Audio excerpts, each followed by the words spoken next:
Yeah, here we are. How to reduce stress, anxiety, and worry in lockdown. Quite topical, quite a big thing at the moment. If you haven't got a pen and paper already, if you go get one, that would be really helpful because this is a workshop. It's not just me talking to you, although there will be quite a bit of that. I want you to be able to write some things down so that you can take it with you and remember it so that you can remember exactly what we go through today. And if you just want to tell me in the chat, I'll go through the chat later. I can't really see it because I'm sharing the screen. Just tell me what you do at the moment to cope with stress. Like, how do you like to relax? What do you find that works? This is going to be my 3-step method and how you can use it for what we're going through right now. We're seeing, very difficult times. But this workshop here today isn't about politics. It isn't about the virus. It isn't about the vaccine, Boris, anybody like that. This is about you. This is about how you can reduce stress. So this is about how you feel inside. And here's a quote that I like. Things have no hold on the soul. They stand there unmoving outside of it. Disturbance only comes from within, from our own perceptions. So what that's saying is that we can only change what's going on inside of us. Don't expect things to get better. It's something that I've shared in the group a few times. Rather, it's much better to make yourself better, to improve upon yourself. And today you're going to learn exactly how to do that. So external things influence our internal state, but that does not mean that they actually control it. So it means that we're going through a difficult time at the moment, but it doesn't mean that they actually control how we feel. It doesn't control our stress. They only influence it. External things only influence our internal state, and only because we allow them to do so. The problem is that we allow them to do this unwillingly, but it is absolutely possible to develop an inner resilience regardless of what's going on outside, regardless of any external circumstances, regardless of the lockdown or the economy or anything else. Now, of course, there are some situations that will push even the best of us to the limit. And I'm not saying that you have to be some sort of Stonewall Jedi Zen master and just be completely oblivious to life and what's going on, but you can get better at it. And that's an important distinction. Now, of course, we all react differently. Shocking news, we are all different. Am I still allowed to say that in 2021? I'm not sure, but we are all different. And this is why some people struggle with even the slightest stress, and yet others never get fazed by anything at all. Also, some people tend to get ill quite a lot, and others hardly ever do. So why is that, do you think? Well, for a start, we've all programmed our minds differently. From an early age, we've been writing our own software into our minds as to what is good, what is bad, what is threatening, what is safe, what's stressful. In fact, our brains are said to be in like a black box, totally independent of what's going on around it, but dependent upon the inputs that we give it. The brain is only connected to the outside world through our eyes, our ears, our nose, our senses. So in other words, we all view the world differently, and therefore it is crucially important what we program our minds with. Now, at the minute, of course, one of the biggest stimuli that we've had during this pandemic is what we see in the media all day, every day. I mean, I don't think there's been anything else on the news in the last year.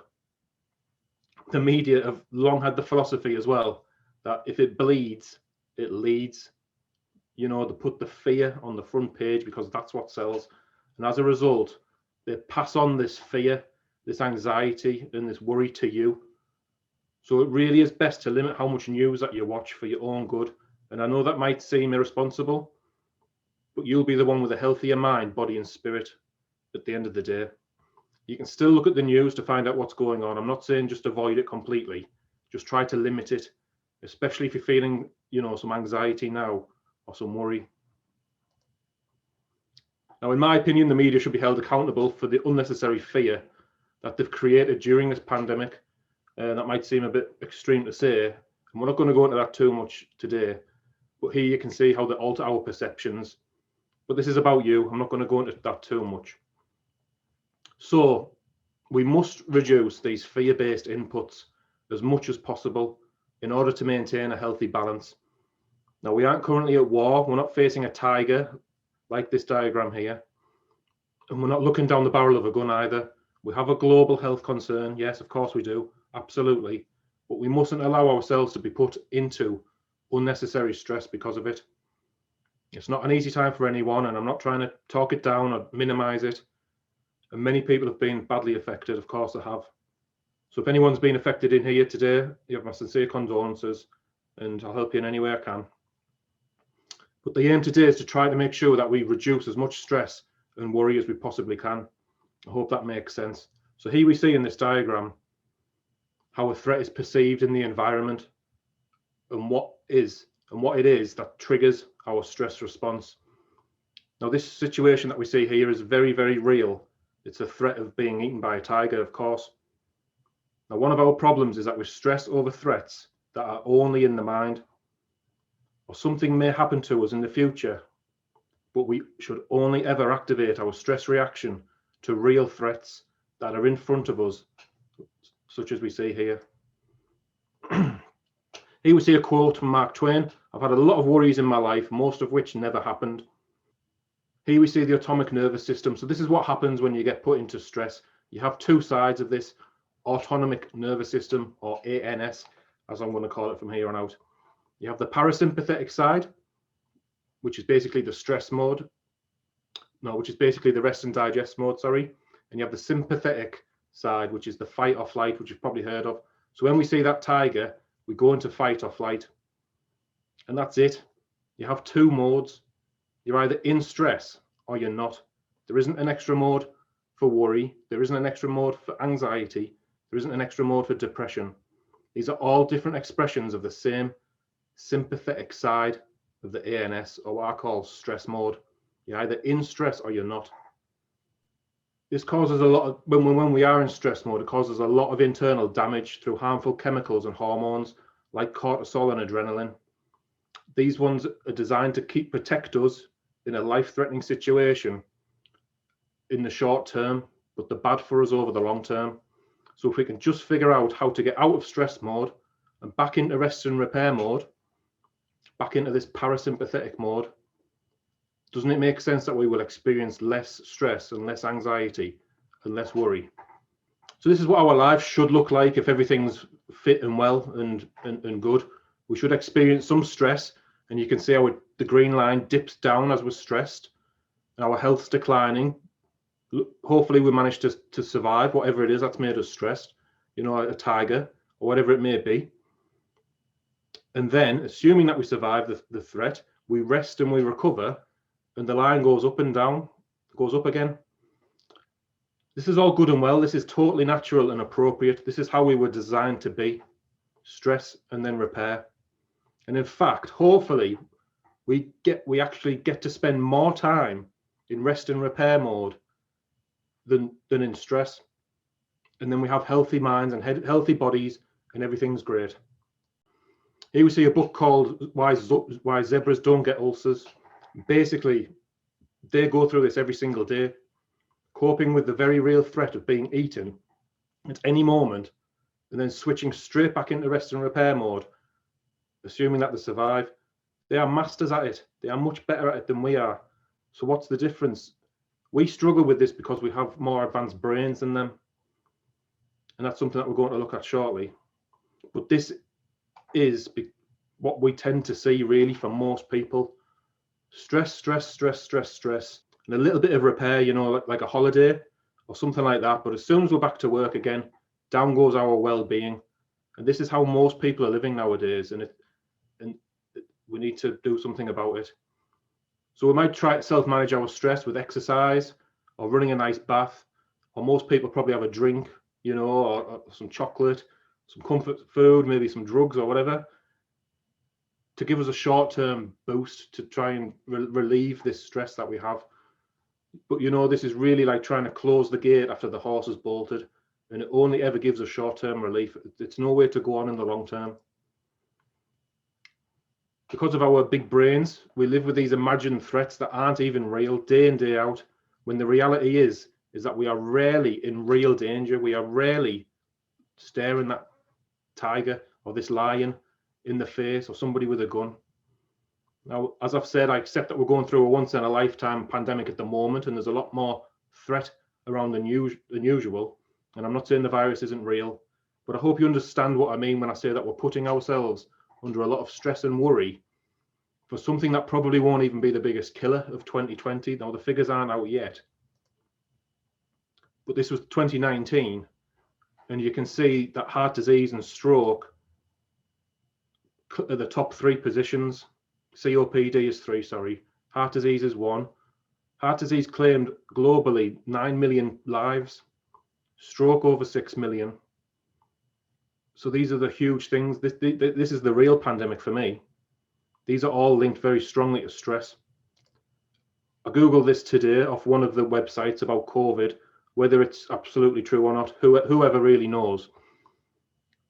But we've had up to now 2.2 million deaths assigned to COVID, which obviously is incredibly tragic. But we lost 9 million people in 2019 to heart disease. So I hope you understand what I'm saying. It is a very real threat. And the purpose of today is to reduce stress around it.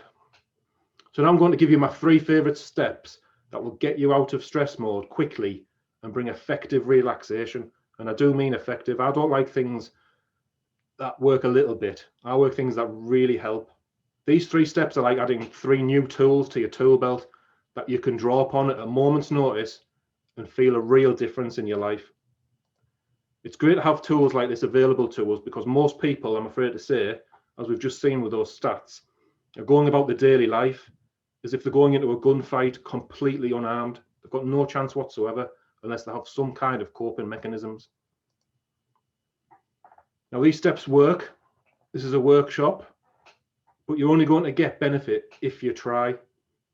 Just like when you first start riding a bike, you have to actually try what I'm going to show you here today. There's no point in us going any further than this if you're not even going to try. Yes, some of these things are going to be a little bit different, maybe, than what you've tried before. Some of you will have tried them, some of you won't have done. But if it helps reduce your stress, at the end of the day, does it really matter? It's going to be worth it if it improves your health by reducing stress. So when things aren't working for you, you have to be strong enough to be different. And we're all here now because we're looking for something different.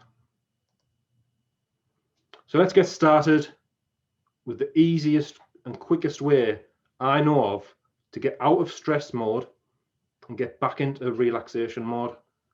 Very, very powerful. And we're going to do it in 3 stages. The first stage, one stage for each part of our big complex brains. Did you know that we actually have 3 brains inside our heads?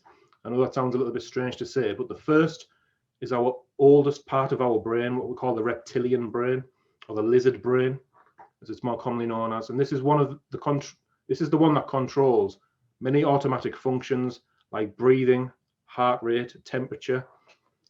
But more importantly, it controls this nervous system that we were just talking about. This is where it's controlled. So this decides whether we are in stress or not. And the method that we do now is used by performance athletes. And as you can see in this picture here, it is trusted by the Navy SEALs with their lives. These are all Navy SEALs here practicing this technique. It's not meditation. It might look like meditation, but this is a breathing method. And I know you might be thinking that breathing is too simple, but just try it. If it's good enough for the Navy SEALs to use going into battle, trying to keep their focus, it can certainly help us too, just trying to reduce stress a little bit. The breathing technique we're going to use is known to reduce anxiety, control the fight or flight response. I mean, that's exactly what we're talking about here. These are some notes that I found about it. It enhances blood flow to the brain and it improves memory and concentration. And on top of all that, it's something that you can do at any time and at no cost whatsoever. I even told one of my friends about this last year, I think, and he used it during a job interview when he was able to control his breathing, when he was getting asked the questions. He used this technique and he came out and he said, wow, I managed to stay calm where I'm normally a total nervous wreck. So here it is. My favorite breathing technique is box breathing. I'm sure some of you will have seen this before, but for those of you that have seen it before, I hope it's helped. This is going to help you understand why it's so important and why it works. For those of you that haven't used it before, I want you to get out your paper now and your pen and draw a picture of this box. This is the best way that we can control this lizard part of our brain. It's because it's one of the only autonomous functions that the lizard part of the brain controls that we can take control of consciously, and that's breathing, you see. So try it now. So at the minute, we're going to breathe in slowly for 3 seconds. You just follow the white text. You hold that breath for 4 seconds. You breathe out slowly for 4 seconds. You hold that out breath for 4 seconds. You breathe in for 4 seconds. And you hold it for 4 seconds, and you just keep going around like that. It's very, very powerful. So think about it. If you were chased by a lion, this is the reason why it works. If you were chased by a lion, would your breathing be relaxed, like box breathing? Or would it be fast as hell? It'd be fast as hell, wouldn't it? So we'll be trying to get as much oxygen as possible into our system so that we can survive this threat. And if we're not breathing like that, that tells the lizard brain that there's not actually a threat there. And it switches off this ANS response. So don't dismiss this as too simple. Just because it's breathing and you don't need any fancy gadgets or gizmos or anything like that, don't dismiss it. Okay, is everybody trying it? I hope so. I'm going to answer all the questions at the end. I know there's been a few in the chat and raised hands. I want to get through this, and then at the end, I've got a gift for everybody who's joined me now, and we'll do a bit of Q&A. So if you're trying it now, have you noticed a little shift? I normally notice a shift pretty quickly. So that was easy. So anybody can learn that. And I can send you that GIF there. That's a GIF, not a video, of it going round, because it's great to have it in your hand. So you don't even have to think about the seconds or what's next. It's great to have it available to you. So next up, we're in the midbrain. Okay. The midbrain is the limbic system, or the mammalian. So this evolved after the lizards, and when the mammals came along, with one important difference, and that is, of course, emotions.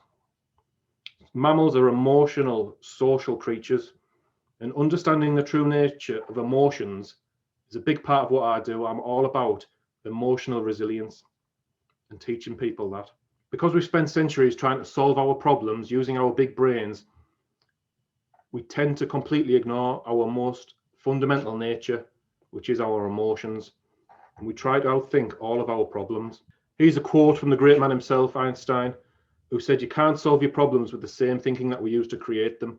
We try and solve all of our problems trying to use logical thinking, but what we really need to do is increase our emotional intelligence and our emotional resilience. This is so important, and this creates really fast changes for people. I remember when I was struggling with my mental health, I tried lots of different things, and I was determined to find out what worked and what didn't. And what I discovered was that we've been going at this from the wrong angle for hundreds of years. This logical approach is slow, and that's because these two separate parts of the brain, they speak different languages, and that's why the application of logic with some therapies and counseling can be slow going. What I learned is that in order to understand emotions, we must work at their level and speak in their language. The emotional part of the brain doesn't understand our language at all. What it does understand is energy. Emotions are energy in motion. Emotions are real, and emotions are energy. Now, you might be wondering what I'm talking about, going into energy, but stick with me here for a minute. I know how it sounds to start with, but let's just take a quick look at energy, because you might be thinking, what's he going on about now? That's all right. Energy is everywhere. Everything is made of energy, from the largest galaxies right down to the smallest particles. It's all energy at the end of the day, at different levels and different states. I defy you to tell me something that isn't made of energy. Even now, what we think is empty space, even in a vacuum, we now know it's absolutely full of more energy than you could ever possibly imagine. Our planet has these energies, as you can see here with the aurora borealis, which forms a magnetic field. And our bodies certainly have these energies. It's strange to think now that there was a time when we didn't think that our bodies were full of these energies. Why wouldn't we have these energies? Everything has these energies, and we are a living system like everything else. I know some of you might groan and put your barriers up when you see the chakras there, and I was once exactly the same, but just bear with me. This is a real photograph taken of the energies in the body, taken with a special type of camera, special type of photography called Kirlian photography. So there they are, the real. We can see this Kirlian photography here with a leaf. And on the left there, these are human auras. So these are actual real human auras. Obviously the humans are drawn in. But you can see that there's an important difference between these two auras that we can see here. If you were to make a guess, which one of these on average would you say would be more vulnerable to, I don't know, let's say, for example, just pluck it out the air. For example, a virus. Do you now see why some people tend to get ill and others not so much? All things being even on the law of averages, you're starting to see that fear attracts illness. It's like the old saying, he scared himself to, what comes to your mind when you hear that? He scared himself to death. You can even picture it like a low battery. Your energy system doesn't have enough energy left over after all of the fear and the worry and the anxiety to protect itself properly, because these energies are going in to running the stress and the anxiety. But this is what we really want, a healthy energy system that can fight off many things that the first person couldn't. On average, of course, I'm saying there's always going to be exceptions. There's always going to be other circumstances. Now, if you take nothing else away from this workshop, I really want it to be that when we work with these energies that are in our body, it's very, very powerful. It's very, very powerful. I can't emphasize this enough. The question then is, how do we improve these internal energies that we have? And how do we do it in a simple way? And I've got a simple way for you. So, as with a lot of good things, a lot of good old-fashioned things that actually work, we've gone away from a lot of good things that we used to have. And now it appears to be that we're going back to them. The answer has been around. The answer has been with us the whole time. And in this case, it's been around with us for approximately 5,000 years. Can you imagine what it was like 3,000 years before BC? And in the Far East, they have mapped out these energies of the body precisely, very, very accurately. It's fascinating. You'd probably be more familiar now with the acupuncture charts, the meridians, all of this Chinese, Asian philosophies. The funny thing is, though, now that with our modern technology, we're finding that these meridians are exactly where they said that they would be over 5,000 years ago. We now have the science to test where these things are and trace them. And it's all been confirmed as accurate, even though it's 5,000 years old. It's phenomenal, isn't it? In fact, this is a photo of an actual meridian taken recently by Korean scientists. And if you look closely, you will see that it does resemble a river of flowing energy. I like to call it our electrical plumbing system that we have. We have our plumbing for the blood, and this is our electrical system. So before you start thinking, I need to learn acupuncture and I need to go buy some needles and stab myself and all that, we don't need that anymore, thankfully. This book here was written by Dr. Roger Callahan, who discovered that if you simply tap with your fingers on these meridian points, you can in fact release these negative emotions and correct the internal energy disruptions. Shortly afterwards, Gary Craig here, one of my idols, he simplified all of Callahan's work because Callahan's work was a little bit complex, and EFT was born, emotional freedom techniques. If you've never heard of it before, it's something that I personally say absolutely changed my life when I was struggling the worst that I ever was about 18 years ago. So that shows how old it was. This came out in about the 90s, and it's helped me personally. Like I say, I've helped lots of people with it since, and it's helped millions of people in that time as well. I can't recommend it more strongly to you than I am now. As I've said, it's based on Eastern energy teachings. It's simple to learn. I call it the ultimate self-help tool. But you don't need any tools at all, only your fingers. You've got everything you need right at your fingertips all day, every day. It's highly effective in relieving anxiety. I've since gone on to learn other methods and other techniques, which is very effective for what they do. But EFT for me is still one of the best ones for anxiety. And it can also help with deeper issues if you work through your problems. it's very, very powerful at relieving emotional pain, basically.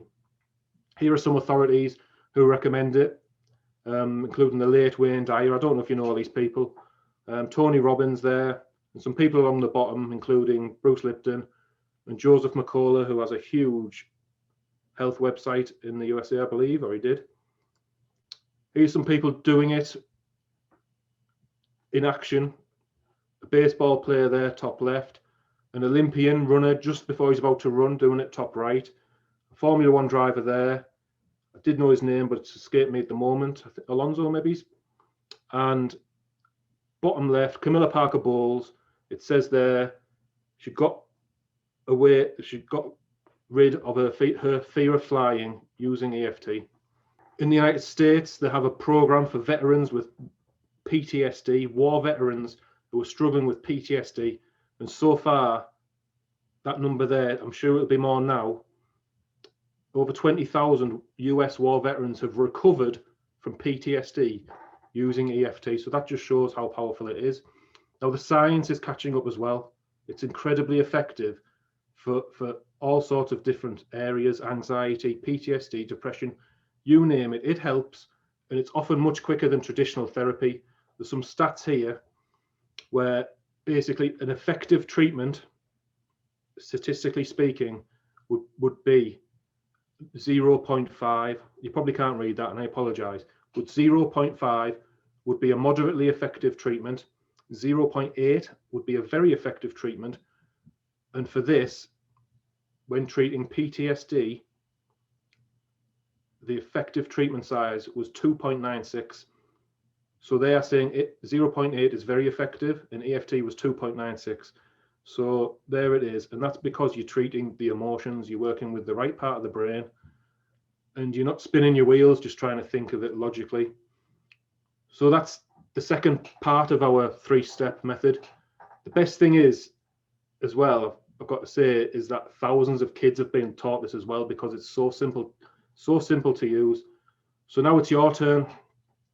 I'm going to show you here. This is some ugly bugger tapping here, just on these points with my fingers. I know the GIF isn't wonderfully clear, but I'm going to talk you through now. So if you've got your pen again, I'm going to talk you through where these points are, and you can just see that I'm just tapping gently, just with my fingers. How many times is often a question, and all I say is deep breath in, deep breath out, move to the next point. So here we start at the top of the head, and then the forehead. Then the next point is on the inside of the eyebrow, side of the eye, under the eye,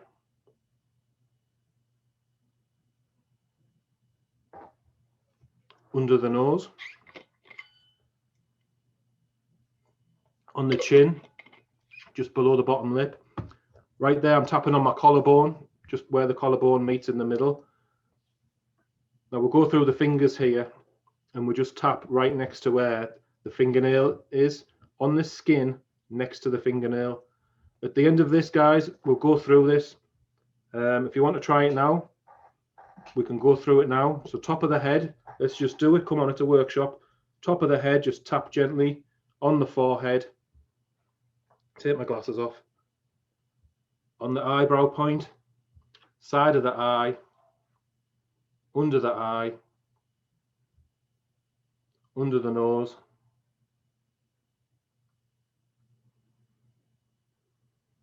take a nice deep breath. On the chin point, collarbone, you can tap on either side when you have a choice. That's where we do like a karate chop on the skin. That was a bit hurried. It's a bit hurried at times, this GIF. Then just work down the fingers next to the fingernail, and that's one round. All the fingers, and then the karate chop point. And as you can see, it starts again at the top of the head. So I hope that worked, that you've tried that. We'll have a go at the end if anybody wants to, but I can't recommend it enough. I can't do any more really than explain it to you how I have. And if you're not willing to try it, then I'm sure you are willing to try it, or you wouldn't be here.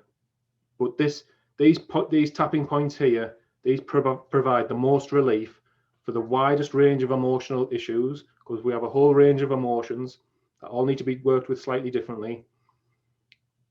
Using these points helps the most issues in the least amount of time. There are other points. Some people might say that's not the right way to do it. It evolves. This is the way I like to do it. Okay, great. So well done. We've got 2 tools already that are actionable, that you have with you every minute of the day that you can do. Fair enough, you might not want to go and tap in front of somebody, but you've got your breathing. And if you need to excuse yourself for a moment and step into the bathroom and do some tapping, then you've always got that option, haven't you? Now, the next step is our brain, the human brain, the neocortex. So can you see on the slide here, we've got the box breathing for the reptilian, we've got the tapping for the emotional brain. And now the last bit is the logical brain. It's our thinking brain, it's our imagination, and it's a huge gift to humanity that you don't find very, very many other places. I think dolphins, maybe, and a couple of types of chimps or monkeys have it to an extent, but pretty much just ours. Now, this part of the brain sits on top of the lizard fight or flight response and on top of the mammalian emotional brain. And it's the pink brain that you sort of imagine when you think of a brain, and it's made up of loads of different areas. So we've got these emotions and we've got these thoughts. We have thousands of thoughts every single day, but they are not in isolation, of course. We have all these different thoughts spinning around our heads. And of course, we have many emotions too. And the real kicker that a lot of people don't realize is that emotions themselves create thoughts. Emotions create thoughts. An emotion might create many thoughts. And in turn, a thought creates emotions. One thought could create many emotions. So a negative thought could create a negative emotion, which create more and more again and again.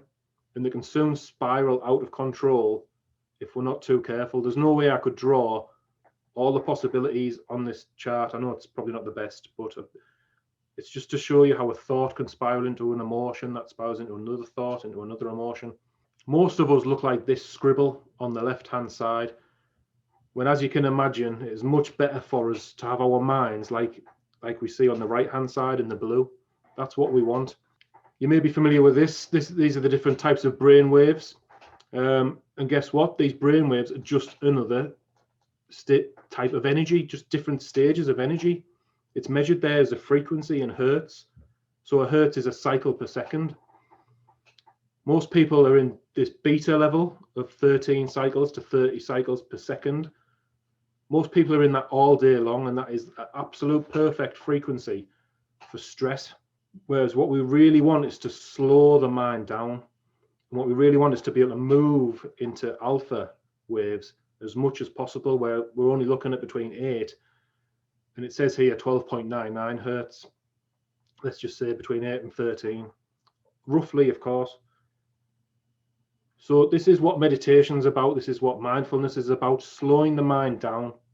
This is what we want here, to go from the unorganized beta that you see on the left to the organized, harmonious alpha that we see on the right.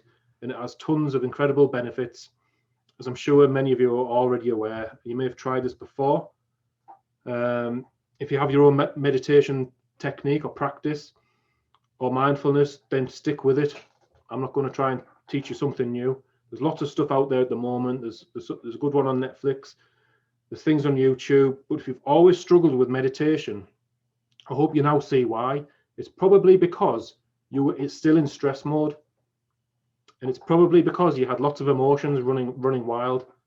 So it's very difficult to sit down quietly and relax your mind and stay calm when you're in stress mode and when your emotions are flying all over the place. So I'm going to share with you a good tip that I like, a good sort of style that anybody can easily adopt if you do meditate. If you don't, it's a good way to get started. And that's heart-centered meditation. Now, this is something that's being developed by researchers at the Heart Math Institute in the United States. And they have discovered that the best way to bring balance to not just the mind, but the whole body, is to focus your attention, not in your heart when you're trying to do this, not in your mind, sorry, when you're trying to do this, but in your heart. I gave it away, but you guessed anyway. So you're probably asking, what am I talking about? The heart. Now, the heart isn't just a pump for pumping blood around the body. The heart has an electromagnetic field, and it's far more powerful than the brain. We are now relearning that it's far more powerful. And did you know that the heart even has some neurons in it? Nowhere near as many as the brain, but it does have some neurons in it. It's fascinating, really. Now, as you might expect from watching this so far, our feelings and our emotions have a huge impact on us at every level. And HeartMath have studied all of this as well. It's really interesting what they've done. And you can see here the difference between positive emotions and negative emotions that it has on heart rate. You can see here that frustration, the heart rate is all over the place. Definitely don't want this. We definitely don't want this. That's an irregular heartbeat. That is poor heart rate variability. That is possibly, I think it's fair to say that is going to be linked to all these millions of heart disease deaths very strongly. Now look at the bottom one, where you're in a positive emotion of appreciation, and that is what we call a coherent heart rate. Here we see that our energy fields as well, just as we're talking about it, are not isolated, but in fact these fields that the heart kicks out are connected to everyone around us. I mean, we've all felt when we have that connection with somebody, or we have that feeling to stay away from them. This is something else that HeartMath did. I know I'm chucking a load of information at you, but this is really interesting. They monitored the heart rates of a young boy called Josh and his dog Mabel. On the left, you can see the heart rates were totally different and a mess when they were in separate rooms, and then they put them in the same room together, and you can see that the hearts have basically gone into coherence together. And then they took Josh out of the room, and you can see it went back to chaos, even worse. Can you see how they get in sync though in the middle? It's fascinating. But this coherence isn't just limited to the heart. It also brings your health into balance. As you can see here, the blood pressure and the respiration also kick into coherence, and they all start working together in rhythm. Everything that's going on in your body, it works together in rhythm. So it's a really great way to relax, not only our minds, but also our bodies as well. And here's how you do it. This is, so for full openness, this isn't my technique. This is the quick coherence technique used by the HeartMath Institute. You can adapt this, like I say, if you want to. If you're happy with your meditation, you don't have to. But step one is heart focus. And you need to focus your attention on the area around your heart, the area in the center of your chest. Now, if you prefer at the beginning, put your hands there on your chest. It makes it a lot easier. You're just going to focus your attention there. You're going to breathe deeply and normally, but you're going to breathe as if you're breathing through your heart instead of just no attention to where you're breathing. You're going to feel as if you're breathing in through your heart and out through your heart. I know it sounds daft, but it's worth trying, isn't it? Continue breathing a little deeper than normal, but nice slow breaths, nice and casual, until you find a bit of a rhythm. And then the last step is to input these positive emotions. So it could be a feeling of love or gratitude. It says here to recall a positive feeling, a time when you felt good inside, and you try to re-experience that feeling. And one of the easiest ways is to remember a special place that you've been, or the love that you feel for somebody. So a memory can bring these feelings back for you. Very, very powerful stuff. So there we have it, my 3-step system. Each one works with a different area of the 3 areas of your brains, your 3 brains that you have. And all you've got to do is pick or choose which one that you need at the time. When you get used to using them, you'll be able to tell, oh, I need this one, or I need some tapping, or I'm just going to do some breathing. But for the most powerful thing, you can do them all in a row. So you can just start with the box breathing, and then immediately when you feel like you've relaxed that stress mode, you can then start tapping. And then when you feel like you've relaxed that sort of area, then all you do is place your hands on your chest, close your eyes, and just breathe slowly. And after a short while, when you are feeling a little bit better, bring in some positivity into it, and it's very powerful, very effective. So we're nearly there, guys. Thanks for sticking with me. It's been 40 minutes. I appreciate giving up your Friday night. That's really it, to be honest. It's very, very powerful. I hope you're going to use it. I hope you're going to practice it. I hope you're going to learn it so that you can use it automatically without having to think, oh my God, where were those tapping points? What do I do with that breathing? How does that box breathing work? Because when you're stressed and when you're anxious, and if you're maybe even having a panic attack or something like that, or you're dead angry, you don't want to have to stop and think, oh my God, what was all that about? I can't remember it, because that part of the brain shuts down when you're really stressed and angry. You're not going to be able to remember it. You need to practice it to the point where it becomes automatic, so you can just do it straight away. And it's really, really powerful. Guys, if you enjoyed that, I'll just put a brief sort of mention here that I have a membership. I'm just going to take a minute to talk about this now. There's going to be no big plug and hard sell. It's called emotioncoachingfor7.com, where you can learn, where you can take what you've learned here today and much more to work through your most bothersome issues, and I can help you.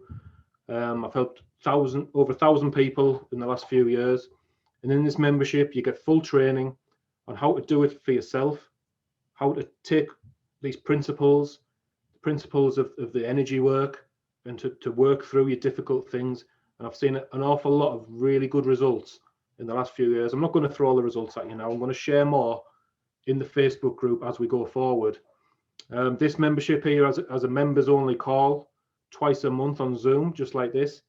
And you get all this for just $7 a month, which is about £5. It's priced this low because I want to start a revolution. I want to help people who are struggling to improve their emotional resilience, to learn these techniques so that they can actually help themselves and that they can actually help other people who they see that are struggling. Because all this here, you can show to other people really simply. I get my kids tapping. So the idea about behind this is to make an impact. Don't think that because it's only $7 a month, £7, that it's not valuable. There's a load of value in it. And you get those 2 coaching calls on Zoom in a group setting every month.